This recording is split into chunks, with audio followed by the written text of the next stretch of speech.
So in section 10.2, we're going to study the individual gas laws. The first one we're going to talk about is Boyle's law, which measures the relationship between volume and pressure. So what Robert Boyle and Robert Hooke did is they used an instrument called the J-tube.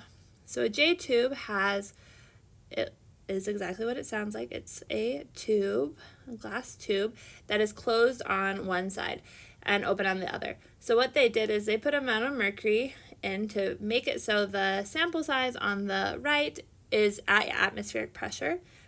And then what they did was, as they added more mercury to this side, it increases the pressure of the gas over here. And as the pressure increased, the mercury shifted up, and then the pressure inside, it was increased, and the volume went down of the gas in that side.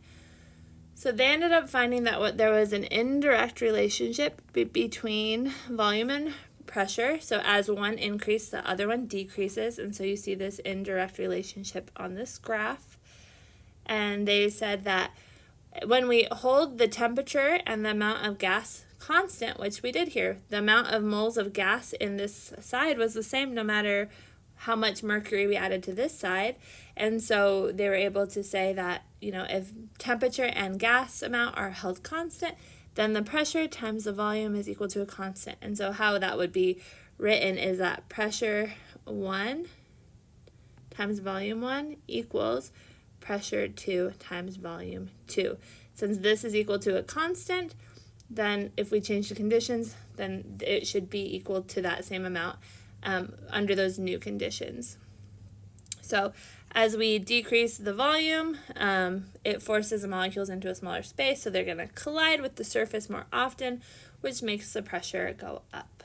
And we can see this over here in this diagram. At a higher volume, we have glass molecules colliding with the surface. When we compress them down, the same amount of gas molecules, same temperature, those gas particles are now in a smaller volume, and so they're going to hit the surface more often, making their pressure rise. The next law is Charles' law. Charles' law measured the relationship between volume and temperature. So if we take a amount of gas in a fixed volume and we keep the pressure constant, then and the amount of gas is also constant, then what we'll see is that as we increase the temperature, the volume is going to increase. And you might have noticed this in your own life. Maybe you had a balloon and you left it outside on a hot day. It's going to expand. Its volume is going to go up. So volume and temperature have a direct relationship. As I heat up a gas, it's going to expand. The volume increases. And so what we see is that the volume is equal to some constant times the temperature. As the temperature goes up, the volume goes up. And so we could rearrange this to get the volume over the temperature is equal to a constant. So the equation you're going to use is volume 1 over temperature 1 equals volume 2 over temperature 2, which these are both equal to a constant.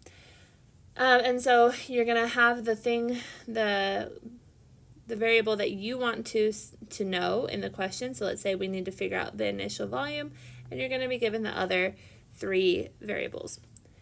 So this law makes sense because as we increase the temperature of the gas, the molecules are going to speed up and their kinetic energy is going to increase, making the particles move faster, hit into the walls harder. And since the pressure for this has to maintain a constant pressure, that means that the volume has to increase in order to keep that pressure constant. So again, when the temperature increases, the gas particles move faster, they're colliding with the walls more often, hitting on them, expanding that container volume. So yeah, you could try this at home. If you have a balloon, you can put it in some ice water and see that it will shrivel up, it will compress, because as they're colder, they're moving slower, they're not hitting into the walls as much, and so they kind of, they compress a bit.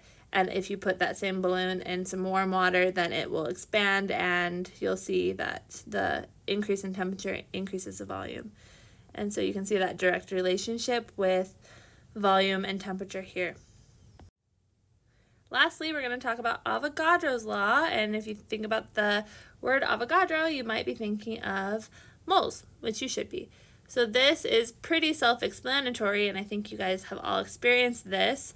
that the volume is directly proportional to the number of gas molecules when we keep pressure and temperature constant. So you have seen this with a balloon. If you take a balloon and you put your mouth on it and you blow more air in, you're increasing the number of gas molecules inside the balloon, then it expands, and that happens because the pressure inside the balloon has to maintain the same as outside of the balloon, and so that will cause the volume to increase.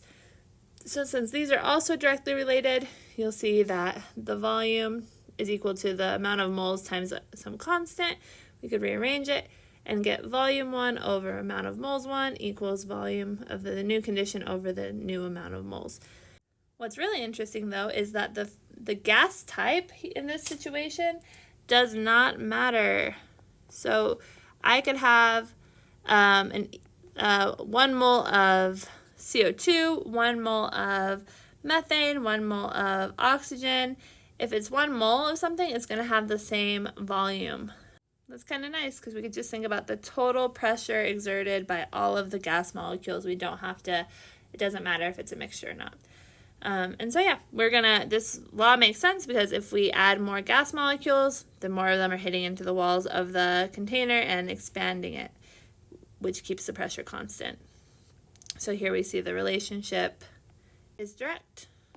Now we're going to practice all of these laws in order, and we're going to keep track of all of our variables. So first one, as you breathe, you inhale by increasing your lung volume. A woman has an initial lung volume of 2.5 liters. So we're going to call that volume 1 equals 2.75 liters, which is filled with air at atmospheric pressure. So P1 equals 1.02 atmospheres. If she increases her lung volume to 3.25 without inhaling any additional air, what is the pressure in her lungs? I encourage you to try this.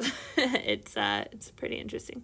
So we are given another volume, so volume 2 equals 3.25 liters, and we want to find pressure 2. So let's write down our equation for Boyle's law.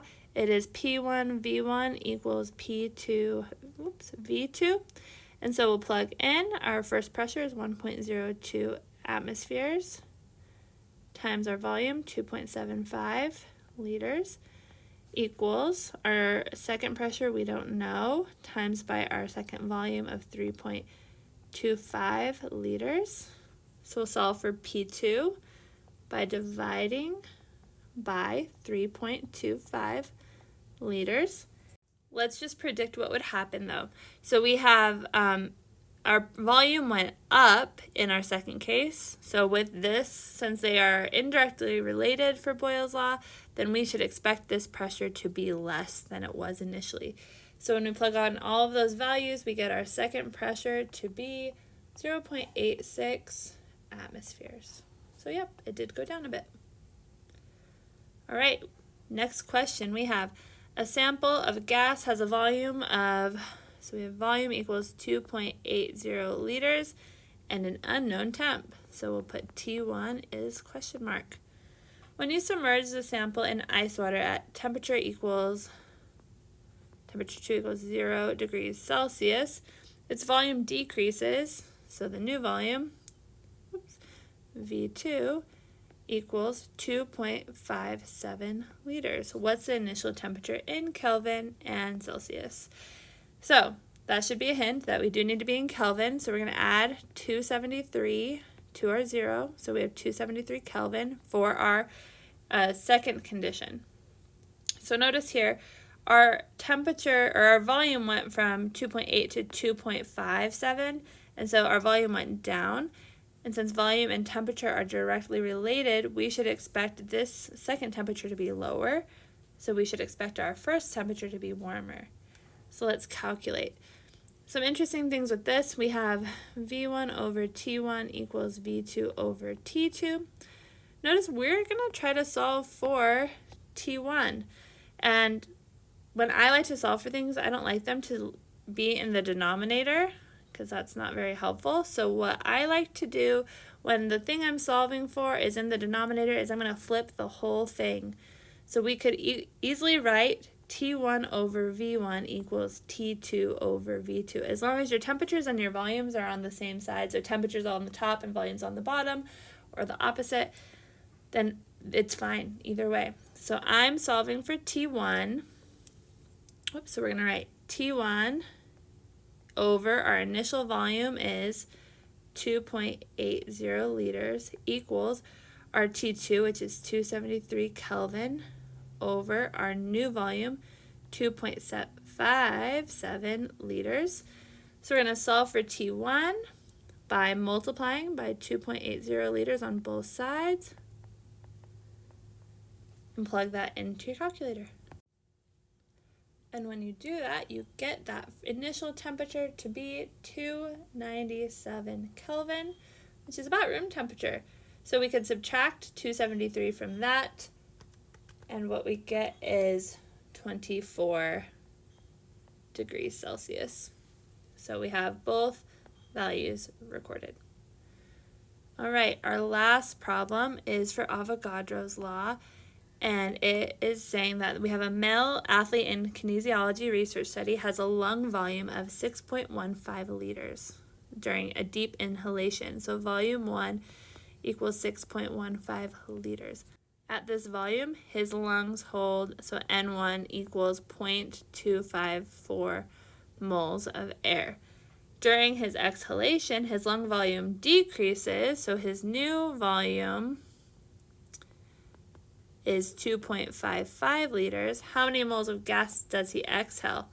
So if I say N2, this is how many moles are still in his lungs. So in lungs. So we're going to need to figure out how much that is. And then we're going to read the question closely and see, it wants to know how much air was involved in leaving his body. So let's just figure out how many moles of air are still in his lungs first. So we're going to have, notice we're solving for N moles, so I'm going to keep my moles up top. So I'm going to have N1 over V1 equals N2 over V2. Once again, it's kind of similar to what we did up at the last problem.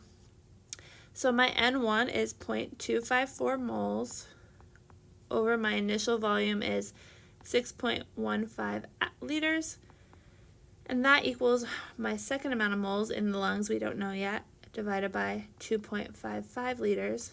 So multiply both sides by 2.55 liters.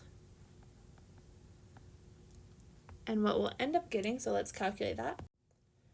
So we end up getting the amount of moles in his lungs are 0.105 moles. So the amount of moles he exhaled, so if here are his lungs at the beginning, he had I'll just write N1 equals 0.254 moles. After his exhale, when his lungs are smaller, the amount of moles inside here is 0.105 moles. So if we want to find out how much left, then we're going to do 0.254 moles minus 0.105 moles.